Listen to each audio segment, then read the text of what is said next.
And welcome to Tales from the Tips. If you're catching us on YouTube, make sure you give us a like and hit that subscribe button. Drop and leave us a comment below. We would love to hear from you. You can find every episode where you find your favorite podcasts, Apple, Spotify, YouTube, and also on the Odyssey app.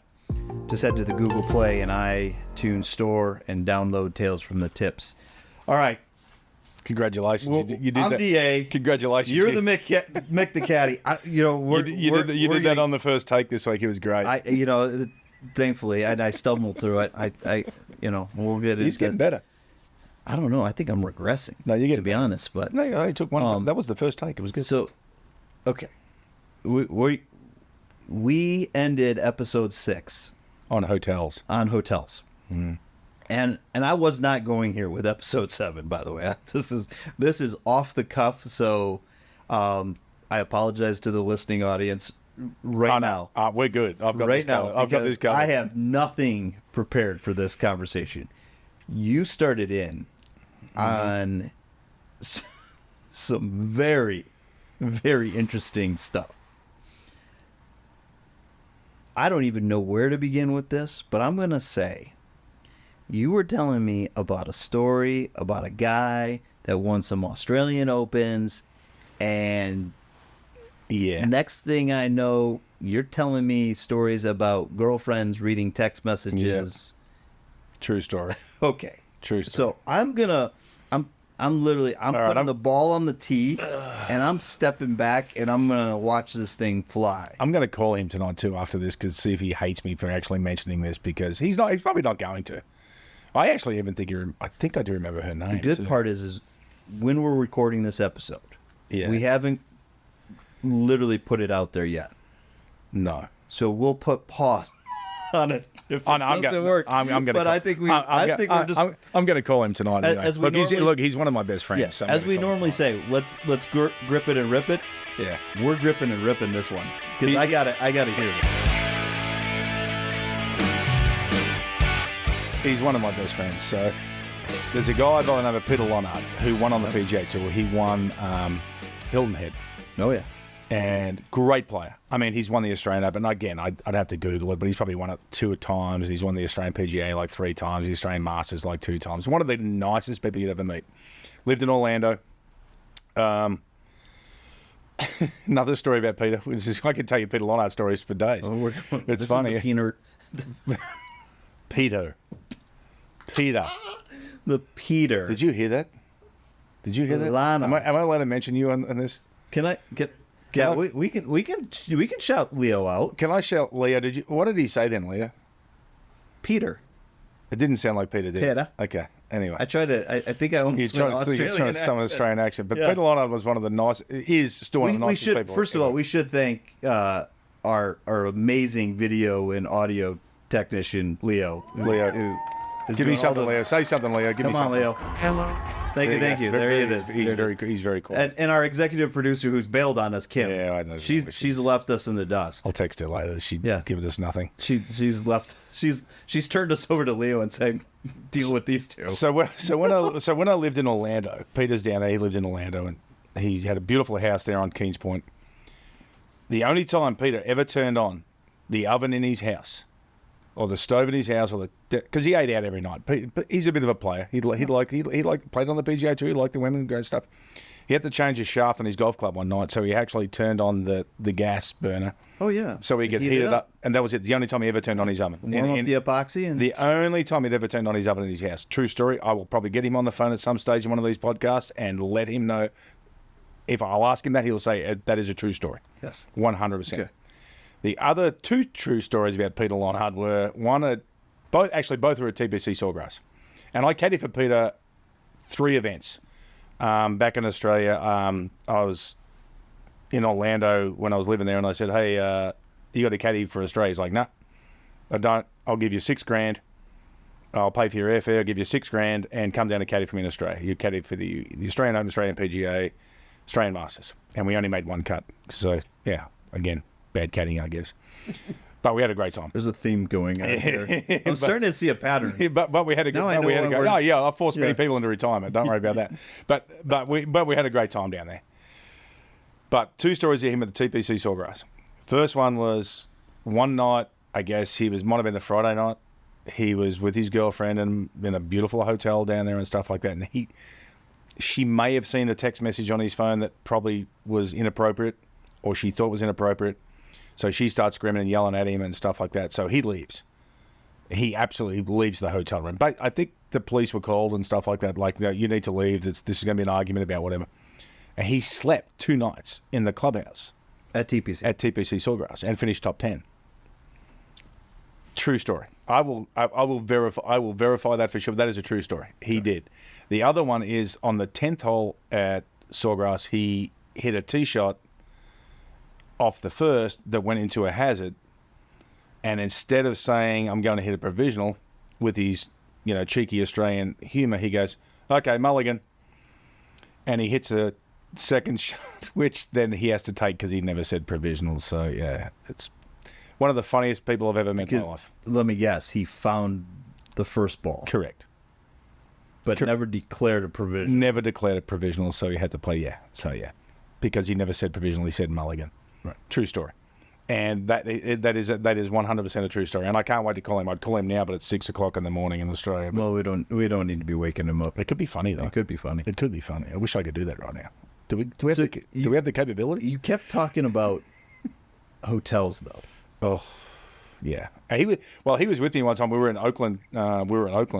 California, and we'd always go for dinner. Like, even though I wasn't caddying for him, we'd always call each other, hey, what are you doing for dinner tonight? Hey, let's go to the Outback. And literally that's what he did. Outback Steakhouse was his favourite place to go for dinner. Nothing Australian about it. I was going to say nothing Australian about it, but that's where that's where we'd want to go he wanted to go every night.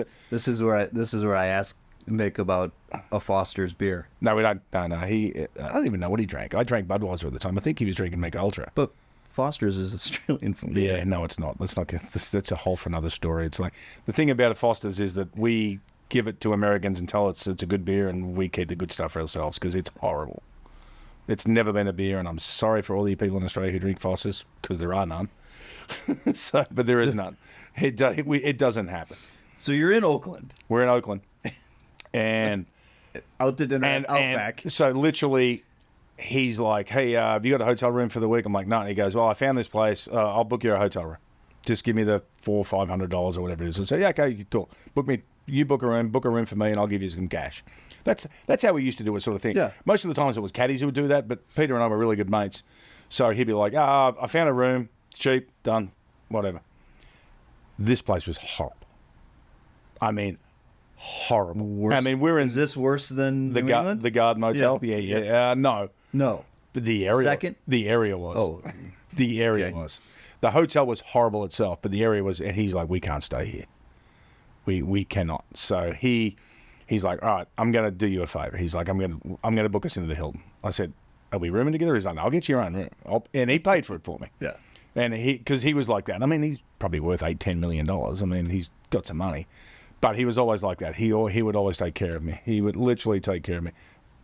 I was really hoping that was him calling, but he would literally always take care of me. But yeah, we had to go to this place because it was a really bad. It's probably one of the few hotels I've ever literally one night I stayed there when locked all the doors and pushed everything in front of the door so no one could get in. So literally no one could get in. So that's the crux of like some of the hotels you stay at when you're really trying to save money as a caddy. Yeah. And you get to, as I said, you get to like the nuts and bolts of it. Like you're trying to save money. I mean, you're going to try to get the cheapest rental cars. You're going to try to get the cheapest flights. You're going to try to, as much as I always wanted to fly Delta, you got to try to get the cheap flights. You're trying to save money at that stage, and that hotel was going to be cheap for me, and didn't really work out that well. That didn't, no.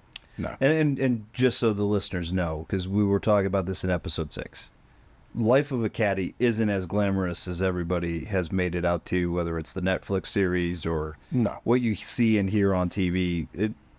It's not easy. No, I always equated it to like being a jockey. Okay. I mean, if you're on a great horse, you're going to make a lot of money.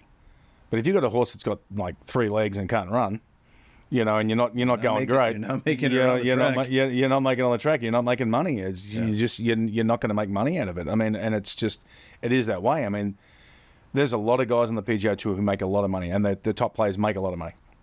But these guys who come in every year, like some guys lose their card, some guys gain their card, the new guys come in and stuff like that. So you're like, oh my God, he's on the PGA Tour. It's like, if you went through the list, you could find the guys down the bottom of the list people have never heard of, but he's on the PGA Tour. Yeah. And he's not making money, and he's not playing great. And you've got a caddy who's trying to be like, hey, I'm trying to help you out here and stuff like that. So I know a lot of caddies who have just make ends meet on the PGA Tour, and guys who have made no money. So this is a good time of year right now. As we're recording this, we're getting ready for I think they now call it the FedEx Fall Swing. The fall series, yeah. Yeah, the fall. You got 7 or 8 events that are coming up. I think 7 now that they just played out in Napa. What is it? Let me ask it this way.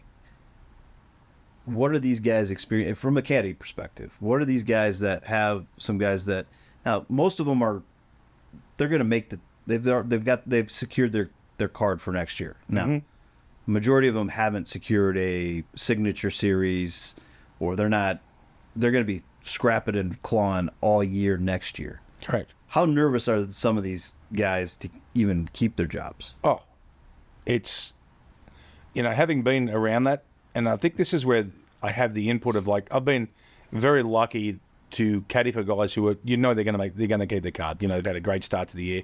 You're good. But I've also been on the other end of it where this is going to be really hard for the next 6 months because this guy's really not playing good. He's really struggling a little bit. This is going to be a hard 6 months. Kind of like when... So when you've been on both sides of the spectrum, it's like, the guys who are up the top and who are making a bunch of money and stuff like that, the caddies are fine and all that sort of stuff. And look, I don't have any resentment to them because I know a lot of them. I mean, I do, and some of them I call very, very good friends. But they also know the struggles as well because they didn't just walk into these great jobs. Right. They had to struggle at first before they got there. But there's only a certain amount of jobs up there. Right. There could be 300 caddies looking for the top 20 players in the world or the top 30 players in the world. And some of these guys have like really, really busted their butts to get where they are, and congratulations to them, they got there. But not everybody gets there. Yeah. And I didn't get there. And am I resentful for it? No, absolutely not. I loved the 15 years I was out there, but I tried to stay loyal as I could to players when they went back to the web.com tour because, like anything else, like their dreams, I had the same hopes. I had the same dreams that my player's going to turn this around. So I'm going to be there when he turns it around, and he's going to take care of me. Didn't always happen that way. Right. Yeah. Kind of when you and I've talked, Robert Allenby. Yeah. That 2015 season didn't start out well. No. Clearly. No. Didn't end well for you. No. It didn't. But I stayed as loyal as I could during that time. Right. And the guys that I caddied from the PGA Tour who lost their PGA Tour cards, I could have easily gone, well, I need to find another job on the PGA Tour. But I'm like, no, I'm going to stay loyal to Greg Owen. I'm going to stay loyal to Jared Lyle and Daniel Chopra, and I'm going to spend a year or two on the web.com event. I'm going to take, I know that they're going to take care of me when they get their PGA Tour cards back. Didn't always work out that way, but so be it. Yeah. What do you see anybody right now currently that's out there? As in players who... Yeah, that you can see the relationship, caddy, player. Yeah, you don't see it. Like, when 2025 rolls around and the new season starts, they're not going to be together. Oh, I think Jordan Spieth's going to be struggling a little bit. If Spieth doesn't have a great year, I think Michael Griller could be in trouble.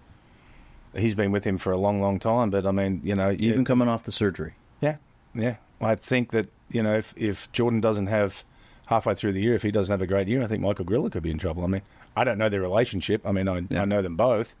But I don't know their relationship. But, I mean, he hasn't played great for a little while. And Justin Thomas is like, well, he's been bouncing around a little bit now. And so, who knows? I mean, I don't know. If I was going to pick one for the next season, I'd say Jordan Spieth's caddy might be struggling a little bit. Okay.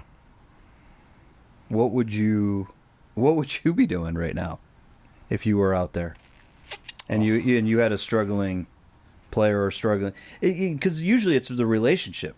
It's not. Which is stemming from the player's play. Yeah, it's again, once the player starts to play bad, and it's not, and they start to struggle a little bit, you're in the firing line.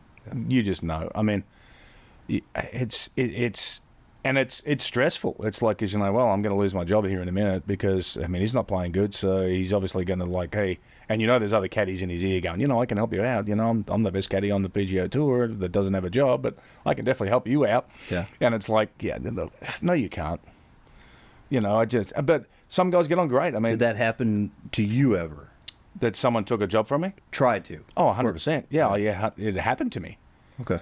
Yeah, it happened to me. You care to share, or you? But it was just a case of Greg Owen, who I caddied for from England, and it was actually a good friend of mine, but who was a pro in Australia And is a good friend. Yeah, absolutely, I mean, still to and this still day. is a good friend. Yeah. But he was a pro in Australia, and he tried to help Greg out a little bit. You know, like, hey, you could probably help with this. You could probably do this with your game. You could probably help.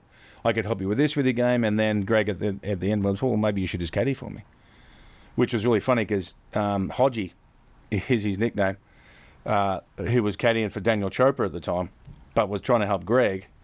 And then Greg fired me. Hodgie went and worked for Greg, and I went and worked for Daniel Chopra. So you just swap. So yeah, it was just a swap basically. Yeah, we swapped husbands, I guess. Yeah, there you go. And then of course Daniel hadn't been playing great at that time, but I caddied for Daniel, and we ended up finishing like we had a top 10.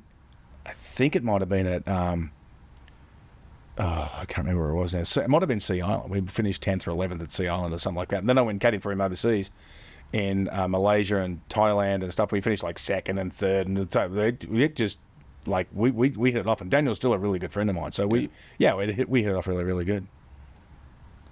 Any other fun stories from the hotel side? Because I've got a great one. I know you actually. I do have a good one. I got, and this is probably my favorite one. And I had to Google it a little bit today to find out what event it was. Because so when Tiger went through all his issues with his marriage, where he may have got himself in a little bit of trouble, well documented. Well documented.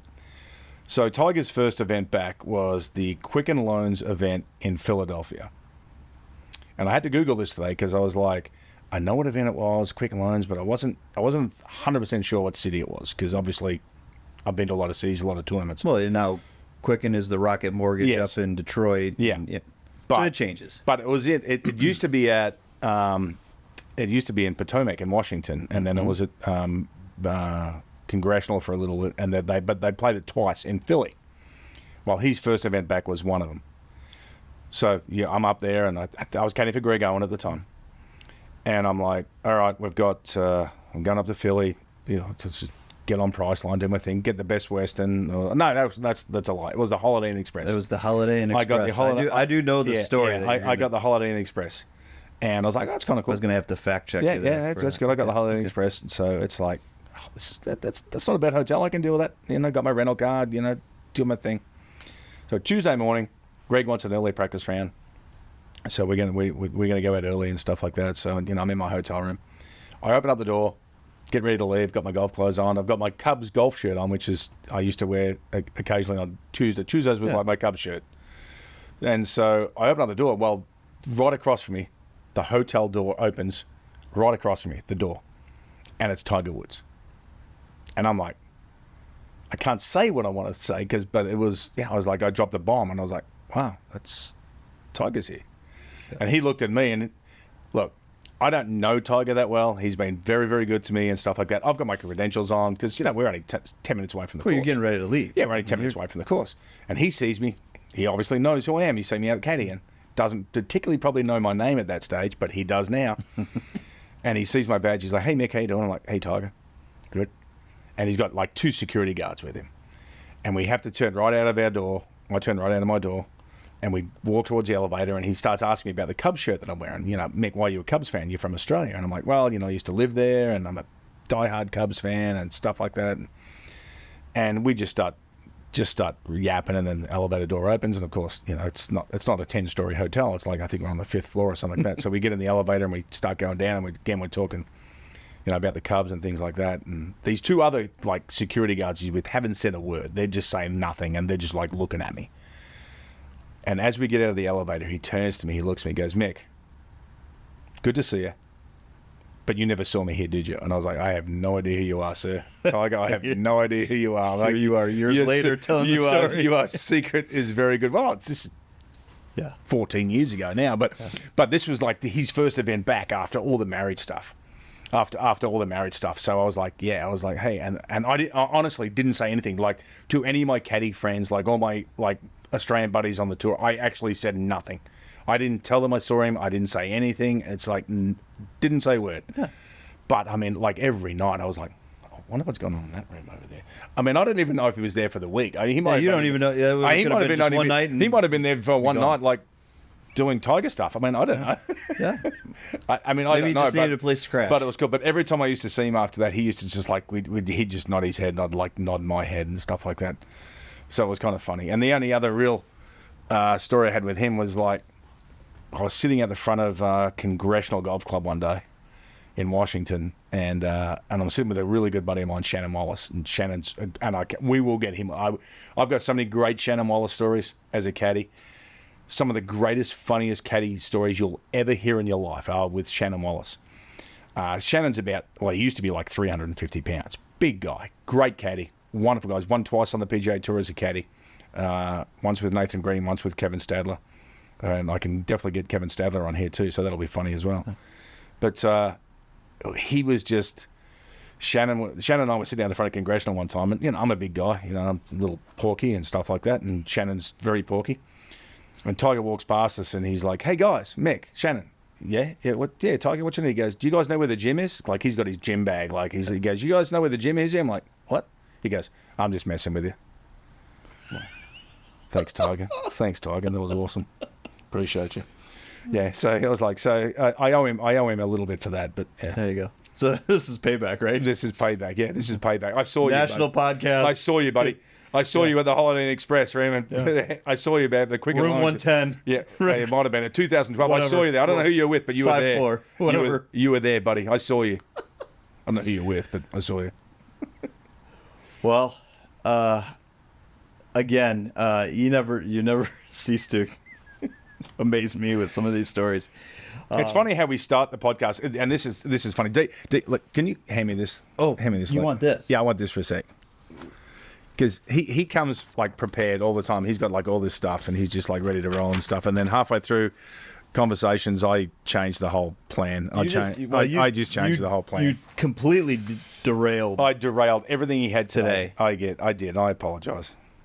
Don't apologize. That was fantastic.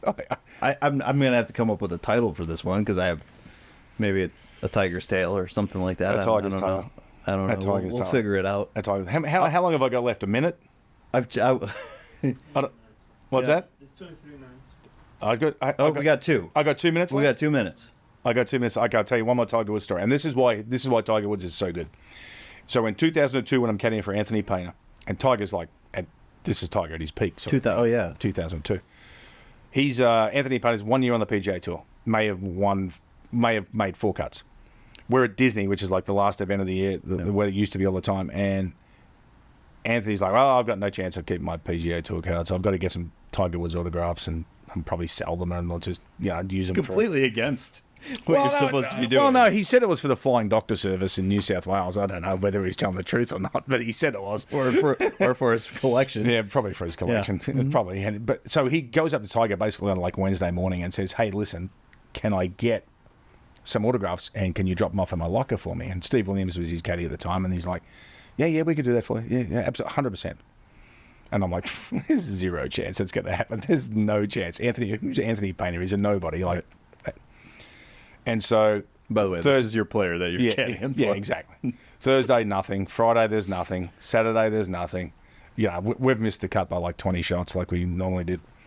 And then Sunday morning, he goes to his locker, and he's got like a bunch of stuff in there. Now, Tiger never had to get reminded. Stevie Williams probably didn't remind him, but Tiger had put all this autograph stuff in his locker without being reminded, and I thought that was really cool. It was really cool. I thought that was really cool. So Tiger, if you were on the inner sanctum, he would really take care of you. Yeah, and I'll say this: I've ebbed and flowed on Tiger throughout the years. We're roughly the same age, so to speak, and so saw him coming up. Golf, when I was playing high school golf, was not cool to play high school golf like it is nowadays. Not like it is now. There's this guy named Tiger Woods that came along and made it cool towards the tail end of my high school year. Now everybody references it.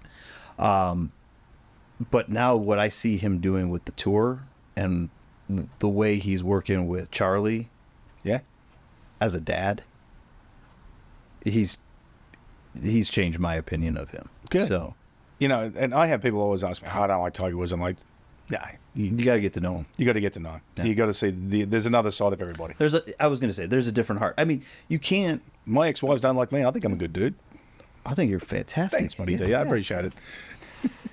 Thanks for teeing it up with us. New episodes will drop weekly. Hope your drives are straight, your putts are short, and your scores are low as we tee it up on Tales from the Tips. See ya.